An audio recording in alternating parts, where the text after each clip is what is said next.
રાજકોટ જિલ્લાના ધોરાજીમાં કોરોનાની લહેરને લઈને ધોરાજી સિવિલ હોસ્પિટલ તંત્ર સજ્જ।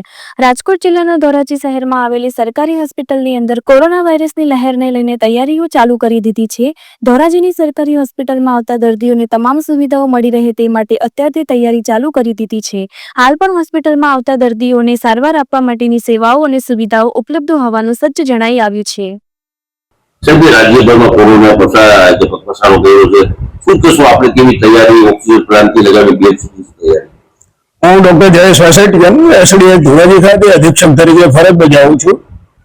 તાજેતરમાં કોરોના જે સમગ્ર રાજ્યમાં પગપેસારો કર્યો છે એ અંગે અમારી એસડીએસ ધોરાજીની વાત કરું તો અમારી હોસ્પિટલ ખાતે 10 બેડનો વોર્ડ અમે સંપૂર્ણ કોરોના માટે રેડી રાખ્યો છે।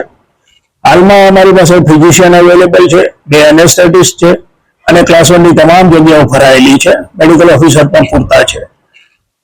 બીજું કે અમારી પાસે અત્યારે 5 વેન્ટિલેટર, 1 પીડિયાટ્રિક વેન્ટિલેટર, 10 જેટલા ઓક્સિજન કોન્સન્ટ્રેટર, 30 જેટલા જમ્બો સિલિન્ડર, 50 જેટલા બી ટાઈપના સિલિન્ડર, મારો ઓક્સિજન પ્લાન્ટ કાર્યરત છે અને સરકારશ્રીએ અમને 5 મેટ્રિક ટનની લિક્વિડ ઓક્સિજન ટેન્ક પણ આપેલ છે। ઓક્સિજનની પૂરતી વ્યવસ્થા હોસ્પિટલ ખાતે છે।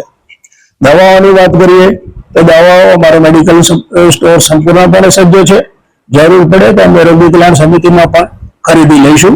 સ્ટાફની જે નર્સિંગ સ્ટાફની શોર્ટેજ છે એ અંગે અમે સરકારમાં રજૂઆત કરેલ છે। આથી જોવા જઈએ તો સામાન્ય પબ્લિકને ખાસ તો એ આપણે ધ્યાન રાખવાનું કે બને ત્યાં સુધી ભીડભાડવાળી જગ્યાએ જવું ના જોઈએ અને સેનિટાઈઝર ઉપયોગ કરવો જોઈએ અને બાકી જે કોરોનાની જે ગાઈડલાઈન છે એનું વ્યવસ્થિત પાલન થાય તો આપણે એમાંથી બચી શકીએ। ઓપીડીમાં વધારો તો 5% જેટલો વધારો છે, શરદી ખાંસી છે એનો।